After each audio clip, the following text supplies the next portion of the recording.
নমস্কার বন্ধুরা, আমি সোমা। গোপালের হেসেল চ্যানেলে আপনাদের সবাইকে স্বাগত।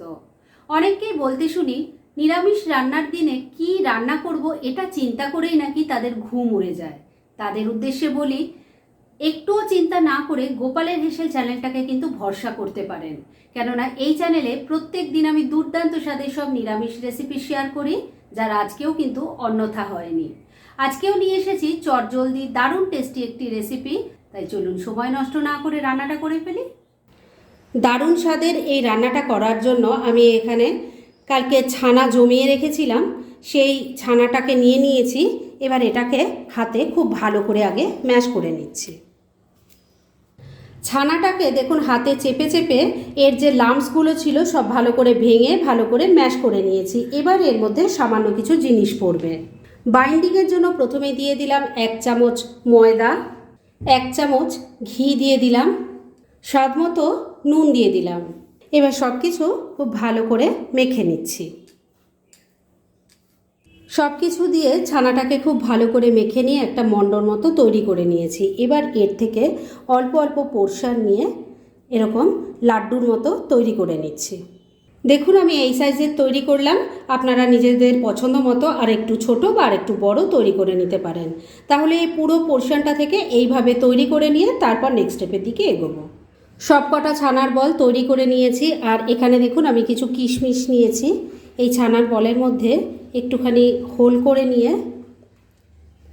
দুটো কিশমিশ এর মধ্যে ভরে দিয়ে আবার মুখটা আটকে ভালো করে গোল করে নিচ্ছি। তৈরি হয়ে গেছে। এইভাবে সব কটা করে নিচ্ছি। সব কটা ছানার বল কিশমিশ ভরে রেডি করে নিয়েছি। এবার এগুলো ভেজে নেব, সেজন্য কড়াইয়ে সর্ষের তেল দিয়ে গরম করে নিয়েছি। একটা একটা করে ছেড়ে দিচ্ছি। প্রথম ব্যাচের আমি এই 4টে বলই ভাজার জন্য বসালাম। আর এবার এগুলো মিডিয়াম ফ্লেমে রেখে উল্টে পাল্টে লাল লাল করে ভেজে নেব। তবে একটা দিক হয়ে যাওয়ার পরই উল্টাবেন, না হলে এগুলো খুব নরম, তো তেলে গিয়ে আরও নরম হয়ে যায়। কাঁচা অবস্থায় উল্টাতে গেলেই ভেঙে যাবে। প্রথম ব্যাচের ছানার বলগুলো মিডিয়াম ফ্লেমে রেখে উল্টে পাল্টে দেখুন ভালো করে ভেজে নিয়েছি। এবার এগুলো তুলে নিচ্ছি। আর বাদ বাকি আরও যতগুলো আছে সেম এইভাবে ভেজে নিয়ে তারপর নেক্সট স্টেপের দিকে এগোচ্ছি। সমস্ত ছানার বলগুলো ভেজে তুলে নিয়েছি। এবার কড়াইয়ে যা তেল আছে তাতেই বাকি রান্না হয়ে যাবে।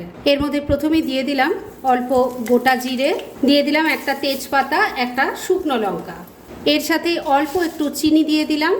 এই চিনিটা দিলাম যাতে রান্নার রঙটা ভালো আসে। ফোড়নটা যতক্ষণে ভাজা ভাজা হবে ততক্ষণে চিনিটাও ক্যারামেল হয়ে যাবে। ফোড়নটা ভাজা ভাজা হয়ে গেছে আর চিনিটাও ক্যারামেল হয়ে গেছে। এবার এর মধ্যে একটু আলুর টুকরো ভেজে নেব, তাই দিয়ে দিলাম। এখানে আমি একটাই মিডিয়াম সাইজের আলু নিয়ে টুকরো করে কেটে নিয়েছি। এবার তেলের সাথে মিশিয়ে আলুর টুকরোগুলো একটু ভাজা ভাজা করে নিচ্ছি। আলুর টুকরোগুলো ভাজা ভাজা হয়ে গেছে। এবার এর মধ্যে মশলা দিয়ে দেব। প্রথমে দিয়ে দিচ্ছি আদা কাঁচা লঙ্কা বাটা 1 টেবিল স্পুন, দিয়ে দিচ্ছি হলুদের গুঁড়ো, অল্প কাশ্মীরি মির্চ পাউডারও দিয়ে দিলাম, স্বাদ মতো নুন দিয়ে দিচ্ছি, অল্প একটু চিনি দিয়ে দিলাম। নিরামিষ রান্না একটু মিষ্টি মিষ্টি হলে খেতে ভালো হয়, তাই এইটুকু চিনি দিলাম। এবার সব কিছু মিশিয়ে মশলার সাথে আলুটাকে ভালো করে কষিয়ে নিচ্ছি।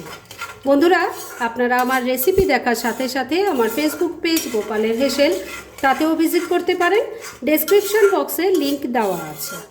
মিনিট 2 সময় দিয়ে মশলার সাথে আলুটাকে মিশিয়ে ভালো করে কষিয়ে নিয়েছি। এবার এর মধ্যে দিয়ে দিচ্ছি 2 চামচ ফ্যাটানো টক দই।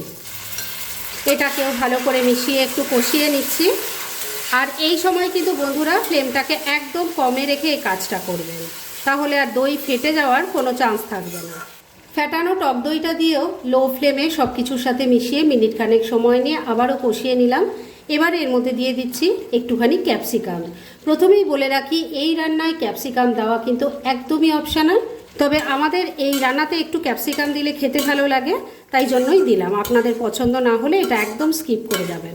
সব কিছু ভালো করে মিশিয়ে নিচ্ছি। ক্যাপসিকামের টুকরোগুলো মিশিয়ে নিয়েও মিনিট খানেক সময় নিয়ে আবারও রান্না করে নিয়েছি। এবার গ্রেভির জন্য জল দিয়ে দিচ্ছি।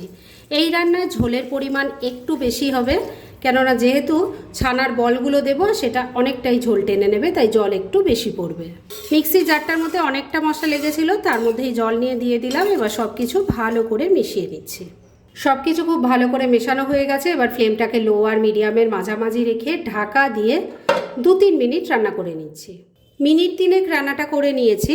এবার ঢাকা তুলছি। এবার প্রথমেই দেখে নেব আলু কেমন সেদ্ধ হয়েছে। আলু সুন্দরভাবে সেদ্ধ হয়ে গেছে। এবার ভেজে রাখা ছানার বলগুলো এর মধ্যে দিয়ে দিচ্ছি।